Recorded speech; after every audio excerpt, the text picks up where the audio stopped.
Soy Raúl Más y para mí va a ser un gusto poder conversar con ustedes sobre la relación sociedad-naturaleza. Soy ingeniero agrónomo de base técnica y tengo una especialización en sociología ambiental. En el próximo tiempo vamos a conversar sobre la interacción entre la sociedad y la naturaleza, la base que sustenta nuestra vida, orientada sobre todo a una pregunta básica: ¿quién cuida de quién? ¿Y cómo debemos hacer para que esta relación de cuidado mutuo se mantenga por mucho tiempo y sea de beneficio para los habitantes de los distintos territorios que requieren de bienes y servicios ambientales para su buen vivir, para su existencia en armonía, tanto entre nosotros como con la naturaleza? Vamos a dar inicio pues a nuestra charla y esperemos que contribuya grandemente a conocer mejor los territorios donde vivimos, cómo vivimos y cómo podemos hacer para poder seguir desarrollándonos de una manera plural, equitativa, sostenible y fundamentalmente en armonía con la naturaleza. La interacción sociedad-naturaleza debemos asumirla como el sustento de la vida de los grupos humanos, pero también de la vida de todas las especies, de todos los seres vivos con los que compartimos el planeta Tierra. El único planeta en el que hasta el momento la ciencia ha descubierto la vida.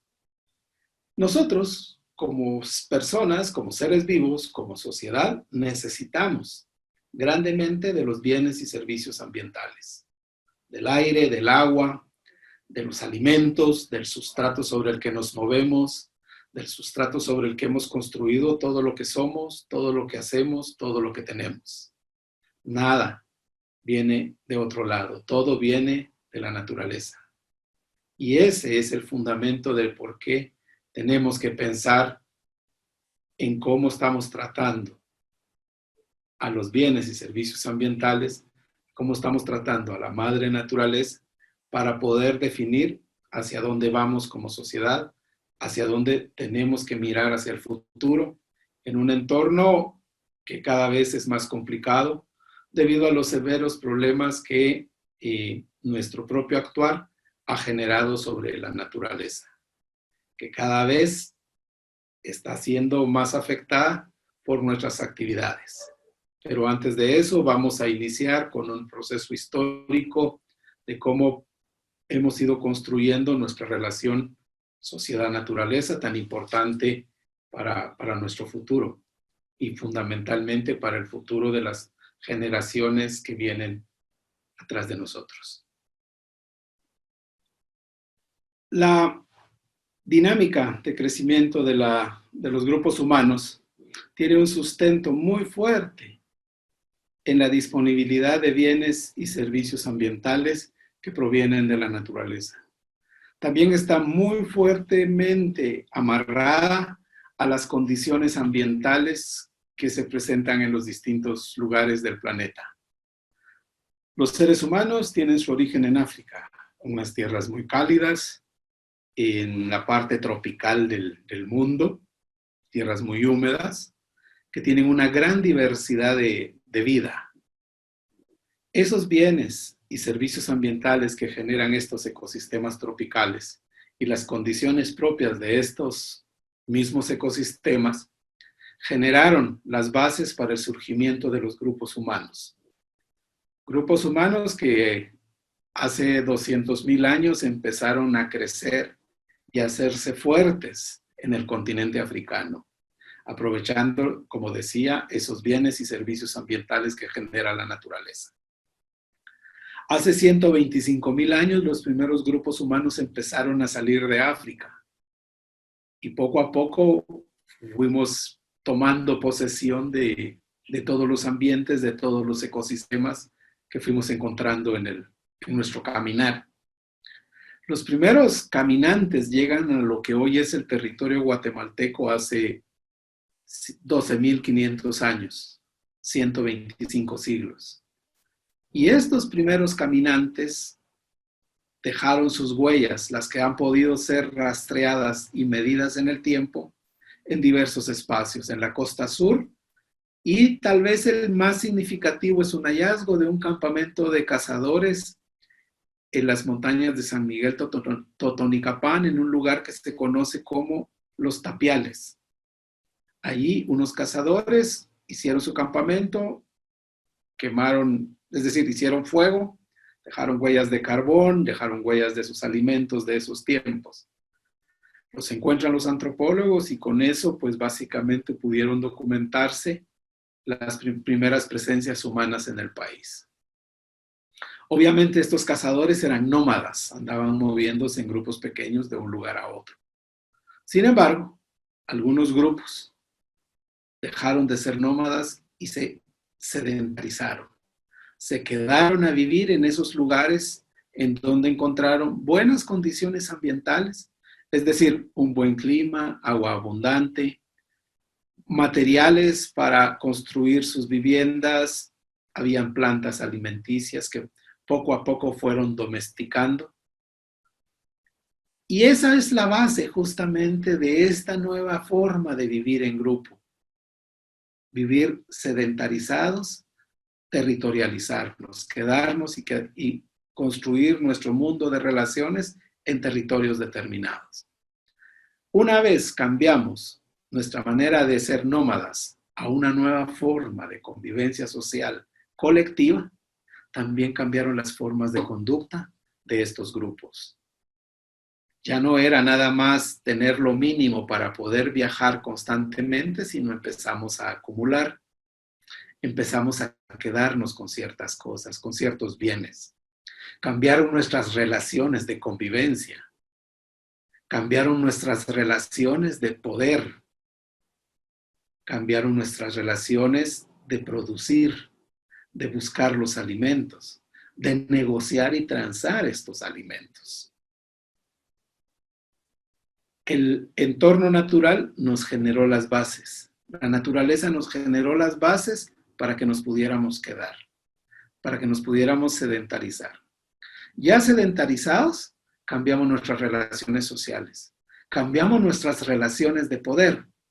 La política es la ciencia que estudia el poder.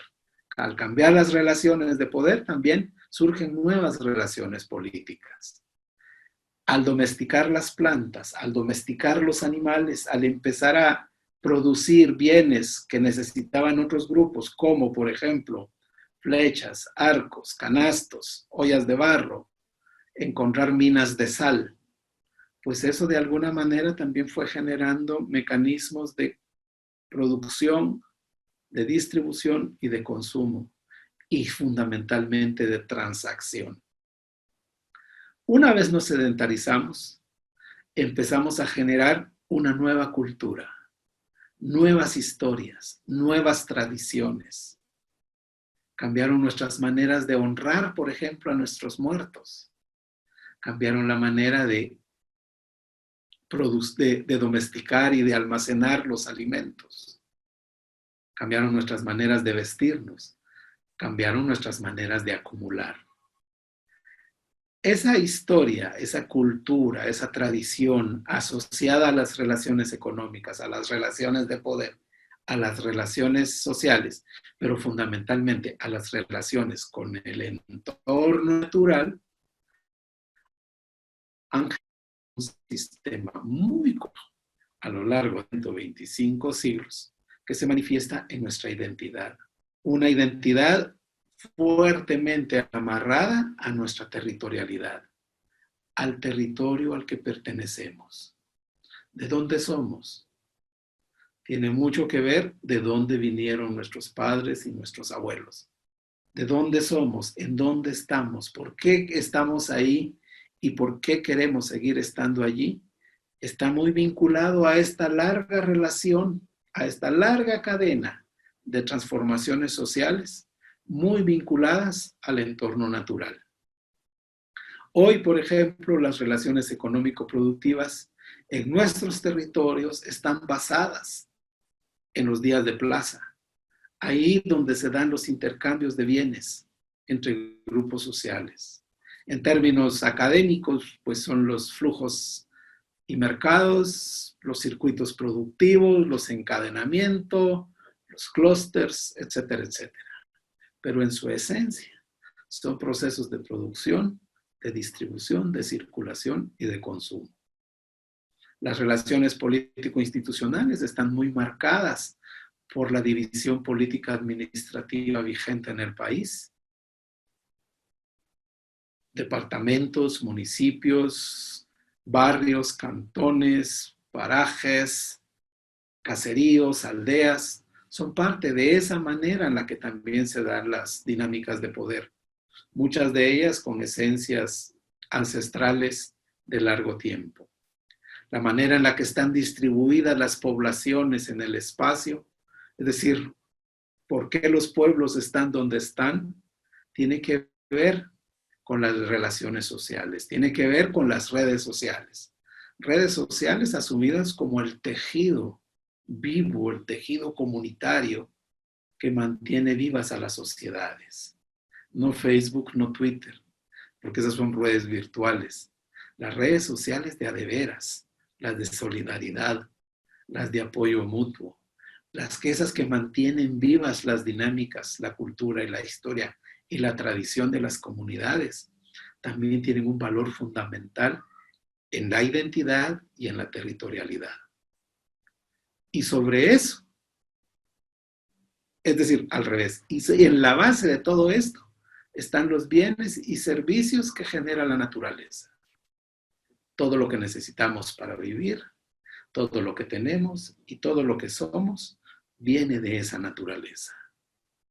Mucho a partir de los bienes y servicios que generan los ecosistemas, la regulación de los ciclos hidrológicos, los procesos de polinización, las otras maneras en las que nos relacionamos con los otros seres vivos con los que compartimos ese territorio, los hongos, las plantas medicinales, las plantas ornamentales, etc. El aire, las lluvias, la temperatura, la humedad y el agua. El agua que es fundamental para nuestra vida, para la vida en cualquiera de sus formas. Sin agua no hay vida. Y el agua en nuestros territorios es fundamental para sobredeterminar lo que somos, lo que hacemos y lo que tenemos. Por eso es importantísimo no perder de vista la importancia que tiene la naturaleza en nuestra vida. Y de ahí la necesidad de poder protegerla, porque si nosotros protegemos a la naturaleza nos protege a nosotros. Por eso, cuando nosotros hablamos de la necesidad de dinamizar nuestros territorios, de cambiar su estado actual y transformarlo por uno mejor, uno que lleve bienestar a todas las personas que habitamos en ese mismo espacio territorial, es importante que no solo pensemos en el desarrollo económico. Actualmente hay mucha tendencia a asociar el desarrollo territorial con el crecimiento económico. Pero el desarrollo territorial tiene que ser algo más que eso. Porque si solo hablamos de desarrollo económico, nos quedamos con buscar el crecimiento económico, la multifuncionalidad de los sectores, etcétera, etcétera. También tenemos que pensar en un desarrollo político, la gobernanza, la gobernabilidad y fundamentalmente el vivir en democracia plena y verdadera. Pensar en el desarrollo social, cómo logramos mayor cohesión social, cómo logramos que los tejidos vivos que sostienen a las comunidades se vayan fortaleciendo. Cómo hacemos que haya una mayor identificación con nuestro territorio, con los bienes y servicios que nos ofrece. Cómo buscamos esa cohesión social y territorial fundamental para que el territorio, todos los habitantes de ese territorio, vivamos con bien. Esto tiene mucho que ver con esa corriente que busca el desarrollo sostenible. Cómo valoramos el aporte que nos da la naturaleza. ¿Cuánto vale el agua para la comunidad? No en términos solo los términos monetarios, el valor social, el valor político, el valor económico que tiene el agua. el valor ecológico que tiene el agua para asegurar que otros seres vivos puedan también seguir disfrutando de estos bienes y servicios, porque solo de esa manera podemos contribuir a un desarrollo integral de nuestros territorios. ¿Cómo hacer un uso sostenible de los recursos que están en el territorio? El agua, los suelos, el bosque. Que siempre estén generándonos esos bienes, esos servicios que son fundamentales para nuestra existencia propia.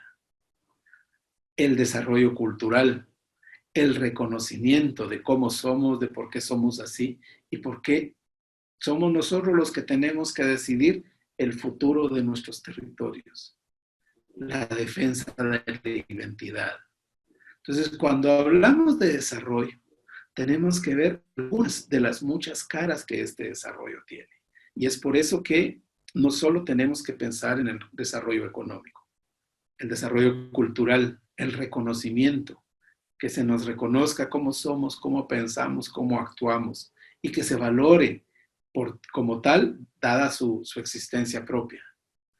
Nuestra identidad, cómo somos, por qué somos así y por qué defendemos y necesitamos que se reconozca la manera en que somos, actuamos y entendemos el mundo. Esa es una manera de construir una sociedad plural, incluyente, justa y sostenible. Una sociedad donde todos los que habitamos en ella podamos tener bienestar, un bienestar pleno, un bienestar que nos permita y nos asegure una buena calidad de vida. Por eso, nosotros, los que de alguna manera estamos tratando de entender las relaciones sociedad-naturaleza, creemos que es importante poder diferenciar lo que hace la sociedad en tres grandes contextos: las relaciones económicas, las dinámicas sociales y las dinámicas político-institucionales.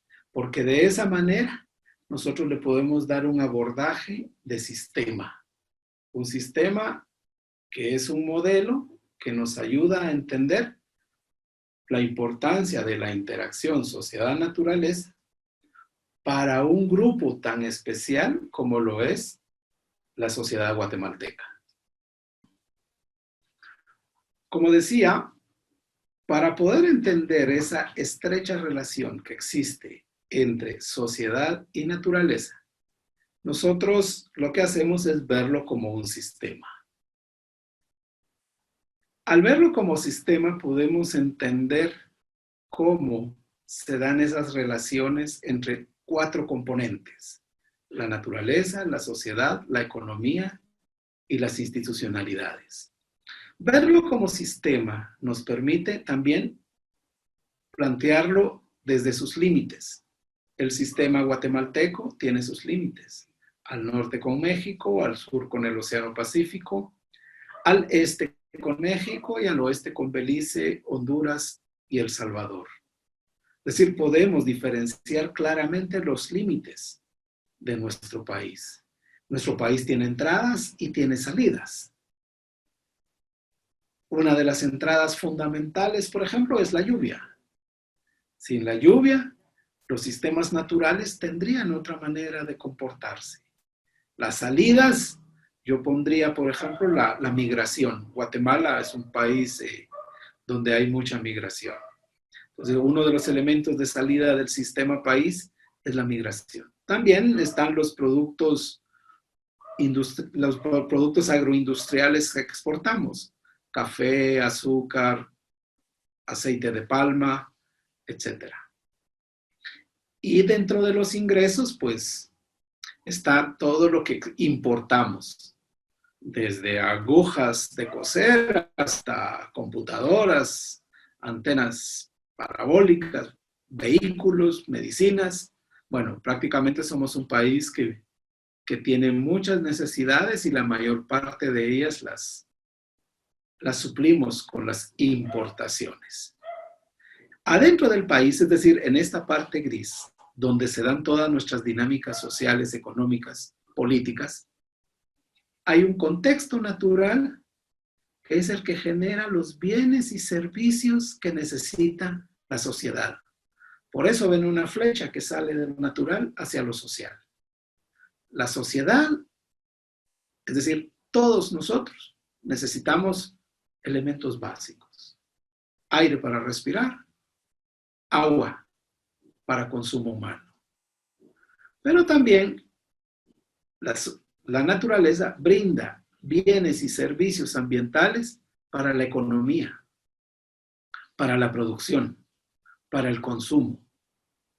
Bienes y servicios ambientales como por ejemplo los suelos, como por ejemplo una buena parte del agua, como por ejemplo los agentes polinizadores. La sociedad y la economía devuelven a la naturaleza todos sus desechos. Todos los desechos que salen de la producción y el consumo van a la naturaleza. Todos los desechos que salen de la sociedad van a la naturaleza. Hay una relación también de doble vía entre sociedad y economía. Es decir, la sociedad requiere de bienes que se producen en el sector económico. Por ejemplo, alimentos, ropa,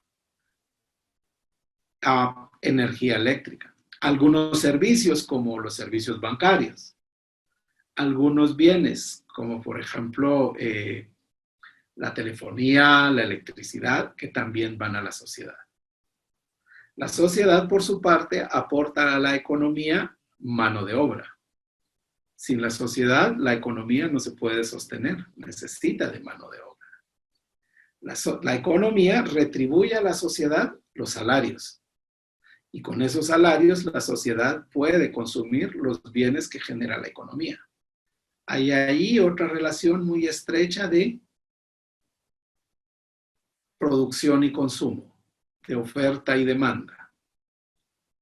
Todo lo que genera la economía y la sociedad, los desechos vienen a la naturaleza. La naturaleza proporciona los bienes y servicios a la sociedad y a la economía. Y ahí se establece una relación bastante dinámica, bastante fuerte, que requiere de un arbitraje, de un otro elemento que hace que esas relaciones entre economía, sociedad y naturaleza sean armónicas, sean equilibradas. Y ese es el rol que juegan las instituciones. Ese es el rol que deben jugar las relaciones políticas. Cómo gestionar buenas relaciones de poder entre la economía y la sociedad y cómo gestionar, cómo hacer que la sociedad y la economía respeten y se preocupen por mantener adecuadamente bien atendida a la naturaleza, para que esa naturaleza pueda seguir proporcionando bienes y servicios ambientales para la sociedad, para la economía. Actualmente, esa relación es bastante desequilibrada. Si nosotros vemos cómo se han comportado en los últimos 30, 40 años esas relaciones a lo interno del país, pues vemos que sí hay un balance bastante asimétrico. Es decir, no está balanceado, está desbalanceado en su funcionamiento. Vemos al componente natural, por ejemplo, veámoslo. ¿Cómo está la naturaleza? ¿Cómo está la naturaleza en este país? ¿Cómo la hemos cuidado? Pues la naturaleza está degradada, está contaminada, está agotada prácticamente en todos los territorios. Eso quiere decir que la relación y el cuidado que ha tenido la institucionalidad para con la naturaleza no es una relación adecuada. No le estamos dando su valor, no le estamos dando la importancia que tiene la naturaleza para la sociedad. ¿Cómo está la sociedad? Pues la sociedad es una sociedad pobre. 6 de cada 10 guatemaltecos viven en condiciones de pobreza. Es una sociedad desnutrida. 6 de cada 10 niños están desnutridos. Es una sociedad que tiene que está subempleada. El 75% de los trabajadores lo hacen en la economía informal. Es una sociedad que tiene bajo nivel educativo, que tiene unas condiciones bastante precarias para vivir. Y eso lo podemos constatar en cualquiera de los instrumentos de medición de calidad de vida que existen a escala mundial. Veamos, por ejemplo, el índice de desarrollo humano. Guatemala está rankeada en la posición 135 de 181 países. Es decir, realmente las condiciones de vida de la sociedad guatemalteca en su conjunto son bastante deprimentes, no son buenas. Si vemos el índice de bienestar social que se publica ahora en el 2020, muestran que Guatemala ocupa la posición 109 de 161 países. Es decir, las condiciones sociales del país son bastante precarias. Vemos la economía. Pues la economía es una economía que, a pesar de los malos años, que en los años pasados han habido grandes crisis económicas planetarias, la economía guatemalteca se ha mantenido más o menos bien.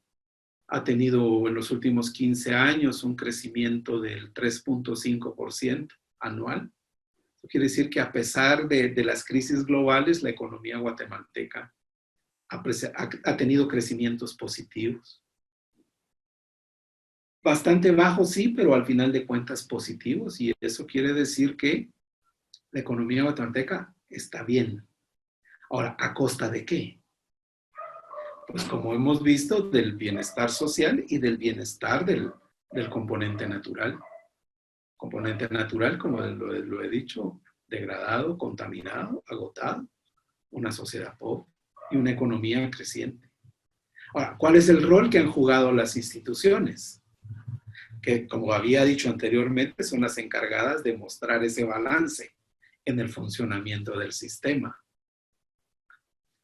Desafortunadamente o afortunadamente, según se quiera ver, las investigaciones que ha realizado la CICIG han revelado con contundencia la influencia que tiene el sector económico en las decisiones políticas que se toman en el país, en la manera en la que se comportan las instituciones y en la manera en la que funciona el sistema en general.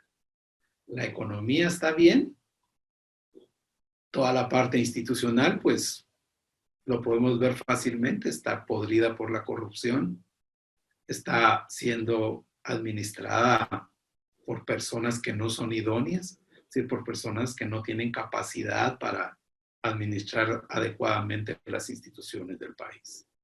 Y eso se refleja en la calidad de vida de las personas, en las condiciones en las que vivimos y en el deterioro de la naturaleza. Por eso es importante dar esta mirada socioecológica para entender cómo funciona el país. La pregunta acá es cómo funciona en sus territorios, porque también hay que tener claridad de que Guatemala es un país con muchos pequeños países adentro. Y pongo un ejemplo. Un pescador en la costa del Pacífico, en el municipio de Zipacate, y luego versus un pescador en Livingston. Los dos son pescadores, pero su entorno natural, su entorno social, su entorno económico y su entorno político institucional son distintos. Tienen dinámicas socioecológicas distintas.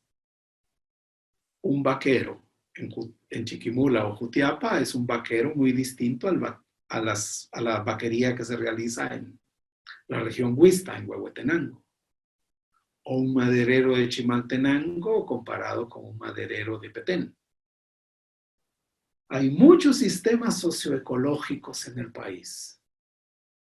La pregunta aquí es, ¿ustedes quieren hacer un análisis socioecológico de su territorio? porque es muy importante conocerlo para poder defenderlo mejor, para aprender a quererlo más. ¿Cómo es la naturaleza en su territorio? ¿Cómo está? ¿Cómo vive la gente, la sociedad? ¿Cuáles son las dinámicas económico-productivas? ¿Cómo son las relaciones políticas? En muchos territorios del país hay autoridades locales, autoridades ancestrales, autoridades político-administrativas. Y hay un sincretismo muy fuerte en ese campo. ¿Cómo manejamos esto? Creo que esa es una tarea que tienen ustedes que desarrollar, un análisis socioecológico para sus territorios. ¿Por qué sus territorios están como están? Y esta, creo yo, podría ser una buena base para entender la relación entre la sociedad y la naturaleza a una escala local, a una escala territorial, a la escala que ustedes más sienten, a la escala con la que ustedes más se identifican. ¿Por qué es importante hablar de estos temas y hacer esos análisis territoriales como el que les comentaba anteriormente? Porque una de las grandes amenazas que se cierne sobre el territorio nacional es el cambio climático. Ese cambio climático lo que está haciendo es afectando el comportamiento de variables ambientales, como la lluvia, como la temperatura. En la medida que ese cambio climático se vaya asentando, los ecosistemas naturales se van a ir transformando. Porque cualquier alteración con las condiciones ambientales obliga a todos los seres vivos a cambiar sus comportamientos. Ante cualquier variación en las condiciones ambientales, todo organismo vivo, animal, planta o los seres humanos, tenemos que cambiar nuestro comportamiento. Y solo hay tres opciones. O migramos, o nos adaptamos, o desaparecemos. A lo largo de los 200,000 años de historia de los grupos humanos, ante cambios climáticos que han ocurrido, pues hemos tenido la chance de migrar. Hemos migrado, nos hemos movilizado. Recordemos que los caminantes llegaron al continente americano por un cambio climático, cuando se congeló la parte norte del continente americano y se creó un puente natural para unir a Asia con América. Y así pasaron los primeros abuelos caminando, detrás, siguiendo su comida, como señalan los antropólogos y los historiadores. Éramos nómadas. En pleno siglo XXI se presenta un nuevo cambio climático. Las opciones de migrar cada vez son más difíciles. Una de las opciones que queda entonces es cómo nos vamos a adaptar. ¿Cómo nos vamos a adaptar a estas nuevas condiciones ambientales? Un análisis que nosotros hicimos en el Instituto de Investigaciones donde yo trabajo, que es el Instituto de Investigación y Proyección sobre Ambiente Natural y Sociedad, muestra que para el año 2000, en Guatemala, un 24% del territorio nacional tenía provincias secas y muy secas. Esas provincias secas o muy secas son aquellas en donde lo que llueve, es decir, la cantidad de lluvia que cae cada año, es menor de lo que en esas mismas regiones se evapora y se transpira. Es decir, lo que entra al sistema en términos de lluvia y lo que sale del sistema en términos de evaporación y transpiración.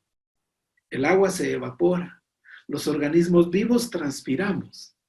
Sumando todo eso, hay algunos territorios que tienen déficit hídrico, porque lo que se evapora y se transpira es mayor que lo que llueve. Y por eso es que vemos el litoral pacífico, digamos, como un territorio seco o muy seco. ¿Por qué podemos reconocer un territorio seco o muy seco? Porque hay una época en el año en que los árboles botan sus hojas como un mecanismo de defensa para no perder agua. Recordemos que las plantas transpiran por los estomas. Los estomas están mayormente en las hojas. Si las plantas botan sus hojas, ya no transpiran. Y eso asegura que van a mantener más agua. En los territorios muy secos, algunas plantas ya no tienen ni hojas y han modificado las hojas por espinas, como los cactus. Eso muestra cómo los seres vivos, en este caso las plantas, se adaptan a esas condiciones extremas. Como decía, al año 2000, el 24% del país va a presentar condiciones secas o muy secas. Para el año 2050, más del 60% del país se va a volver seco o muy seco. Y eso implica cambio en las dinámicas de los ecosistemas. Eso implica cambio en los bienes y servicios que generan los ecosistemas. Y eso nos va a obligar a adaptarnos a nuevas condiciones ambientales. ¿Cómo vamos a adaptarnos? Pues tiene que ser una adaptación integral. Porque si a lo largo de estos 125 años hemos vivido en función de los bienes y servicios ambientales que nos genera la naturaleza, y son estos bienes y servicios ambientales los que van a cambiar por el cambio climático, ¿cómo nos vamos a adaptar a eso? ¿Cómo vamos a ver esas nuevas relaciones? ¿Cómo los cambios en la naturaleza van a afectar las dinámicas dentro de nuestros sistemas territoriales, de los sistemas socioecológicos en nuestros territorios? ¿Y por qué nos preocupa eso? Porque es en ese futuro en donde ustedes van a terminar de desarrollarse como personas plenas. Todos ustedes son jóvenes. ¿Cómo va a ser ese futuro en el que van a vivir? ¿Cómo va a ser esa naturaleza? Esa es una reflexión a la que nos obliga el cambio climático. Y esa es una respuesta que debe venir justamente de ustedes, de los jóvenes. Dentro de esos impactos del cambio climático sobre el territorio nacional, uno de los temas que a nosotros más nos ha llamado la atención es la disponibilidad de agua. Recordemos de la diapositiva anterior. Con el cambio climático, cada vez va a llover menos. Se espera que las lluvias disminuyan en un 25% para el año 2050. Y va a incrementarse la temperatura. Es decir, va a haber menos agua, pero va a haber más evaporación y más transpiración. En esta diapositiva vemos cómo ya en función de las cuencas, esas disponibilidades de agua se van a ir haciendo más críticas. En estos dos mapas comparamos el año 2015 contra el año 2050. Y está enfocada básicamente en la disponibilidad de agua por cada cuenca. Las cuencas, como había señalado anteriormente, son los caminos que sigue el agua cada vez que llueve. Y esos caminos están claramente marcados por las formas de la tierra. En Guatemala hay 3 grandes caminos que sigue el agua. El agua que se mueve, que cuando llueve se mueve hacia el Océano Pacífico, el agua que se mueve hacia el Mar Caribe y el agua que se mueve hacia el Golfo de México. Guatemala es un país exportador de agua, porque no hemos construido infraestructura para detener el agua. Todo el agua que llueve, que son más o menos 95,000 millones de metros cúbicos por año, se moviliza hacia diferentes territorios. Un 45% del agua que llueve se va a México. Y realmente, más allá de la represa Chixoy y algunas otras represas pequeñas para hacer hidroeléctricas, para generar energía hidroeléctrica, pues no tenemos más infraestructura para detener toda el agua que llueve. Nosotros hemos analizado el comportamiento de la disponibilidad de agua en cada una de las subcuencas del país y vemos acá en colores bastante contrastantes cómo esas disponibilidades que tenemos en el 2015 van a ser afectadas de la manera en que se presentan para el 2050. En rojo, las cuencas que tienen menos de 500 millones de metros cúbicos de agua disponible. Y en azul muy intenso, las que tienen más de 3.000 millones de metros cúbicos. Y vemos cómo va cambiando, cómo va disminuyendo esa disponibilidad de agua, solo considerando las lluvias, la evaporación y la transpiración. Acá no estamos viendo el tema de la calidad. En este mapa no está señalizado el tema del acaparamiento del agua. Eso va a ser mucho más crítica, esas disponibilidades de agua. Pero esta es una manera de exponer la importancia de asegurar que los ecosistemas naturales que están presentes en nuestros territorios lo sigan estando, lo sigan haciendo, porque son los ecosistemas naturales los que regulan la disponibilidad de agua. Los ecosistemas naturales son los que regulan el ciclo y el flujo del agua en cada uno de los territorios. Derivado un poco de lo que hemos hablado sobre los cambios que va a generar la variabilidad climática en nuestros territorios, la pregunta que yo quiero hacerles, o la tarea que me gustaría que ustedes realizaran, es investigar un poco sobre los cambios que se están dando en el ambiente natural de sus territorios. ¿Cómo está cambiando las condiciones ambientales? Y lo podemos ir haciendo consultando con los abuelos.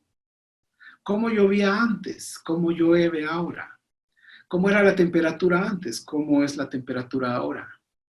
Y sobre esa averiguación, sobre esa comparación entre el antes y el ahora, proyectar cómo va a ser más adelante. ¿Cómo lo ven ustedes? ¿Cómo lo perciben? Pero tal vez lo más importante, cómo esos cambios van a afectar a la sociedad. Cómo esos cambios van a afectar a la economía, a la producción. Porque ante cambios ambientales, todos los seres vivos se adaptan o migran o desaparecen. Las plantas se están adaptando, están cambiando sus ciclos de floración, están cambiando los ciclos de semillación. Ahora, por ejemplo, las personas que hacen los viveros forestales les cuesta mucho encontrar el momento exacto en el que las semillas se desprenden de los árboles. Y eso está complicando hacer los viveros forestales. El agua. ¿Hay agua suficiente para todos? ¿Hay agua suficiente en todos los hogares? ¿En calidad? ¿En cantidad? ¿Cómo estamos manejando los desechos que salen de nuestra comunidad? ¿Dónde los estamos poniendo? ¿O los estamos tirando en el río?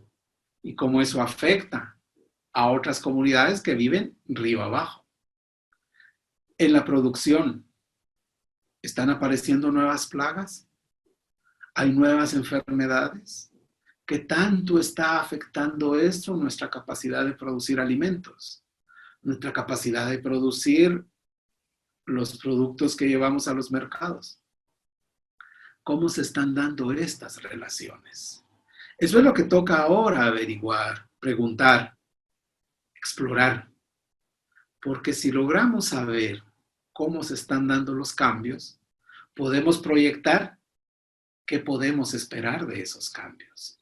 Pero fundamentalmente, ¿qué propuestas podemos llevar hacia nuestras autoridades, a las entidades que tienen el poder, a las instituciones, tanto a las político-administrativas como a las autoridades ancestrales, a las autoridades comunitarias? ¿Cuáles son nuestras debilidades?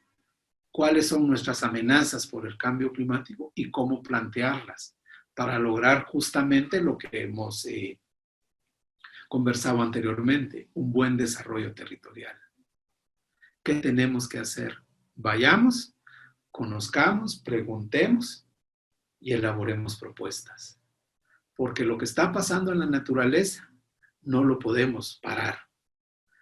El cambio climático es una amenaza que viene de fuera de nuestro territorio, viene de fuera del país, es un problema planetario. Y la manera en la que nos tenemos que enfrentar es organizándonos, investigando, conociendo y haciendo propuestas para adaptarnos de la mejor manera posible. ¿Qué es lo que se tiene que adaptar? Todo el sistema. Porque todo el sistema depende de los bienes y servicios que genera la naturaleza. Tenemos que cuidar mejor a la madre naturaleza, porque es la única manera en la que ella nos puede cuidar a nosotros. Y la madre naturaleza, el entorno natural, está cambiando. Aprendamos a seguir y a conocer cómo está cambiando para hacer buenas propuestas que nos ayuden a adaptarnos mejor a este nuevo contexto natural. El otro tema sobre el que hay que remarcar, y creo que hay que remarcar profundamente, es que si realmente nosotros queremos tener bienestar en nuestra vida, tener una buena calidad de vida, un buen vivir, tenemos que promover, tenemos que luchar porque ese desarrollo territorial sea integral, sea plural, sea incluyente, sea justo, sea sostenible. Por eso cuando pensemos en desarrollo territorial, pensemos en todas esas caras, todas esas aristas, todos esos matices que debería tener ese desarrollo. Desarrollo para buscar el bienestar de nuestra comunidad, de nuestro territorio. No es solo el desarrollo económico como lo había planteado en un inicio. No es solo el desarrollo político, es la suma de desarrollos posibles. El desarrollo cultural es clave, porque muchos de ustedes están en territorios que están peleando incluso por un reconocimiento de su presencia, de su existencia, una defensa de sus formas de vida, de sus idiomas, de su cultura, de su historia, de sus tradiciones, una defensa de su identidad. Y eso tiene que ser parte de ese desarrollo. Tiene que defender el agua. Están defendiendo sus sistemas naturales. Están defendiendo la vida en sus manifestaciones distintas. Están defendiendo sus tejidos sociales. Están defendiendo sus territorios. Y eso es importante mantenerlo. Es fundamental para que se revele de manera significativa la importancia que tienen estas acciones que ustedes promueven, que estamos promoviendo en defensa de lo que somos, en defensa de lo que tenemos. Nuevas formas de democracia, nuevas formas de gobernabilidad, una gobernabilidad incluyente, una democracia plena. Y obviamente también es importante buscar el crecimiento económico, la multifuncionalidad de los sectores económicos. Pero no solo quedarnos ahí. Tenemos que plantearlo como todo junto, todo revuelto, moviéndose al mismo tiempo en la misma dirección, buscando el bien común, el bienestar comunitario, buscando la defensa de los territorios, sobre todo en un contexto de cambio climático. Un contexto que viene a agravar la situación en la que ya estábamos. Es decir, los problemas de hambre, los problemas de que se caen las carreteras, se caen los puentes, se destruye la infraestructura, no es un problema del cambio climático. El problema del hambre es un producto de la desigualdad, de las inequidades y de las exclusiones que tiene el sistema país. Los puentes se caen, las carreteras se destruyen porque todo esto está podrido con el cáncer de la corrupción, la impunidad. Pero el cambio climático lo que viene a hacer es agravar esta situación. Es un poco como lo de la pandemia.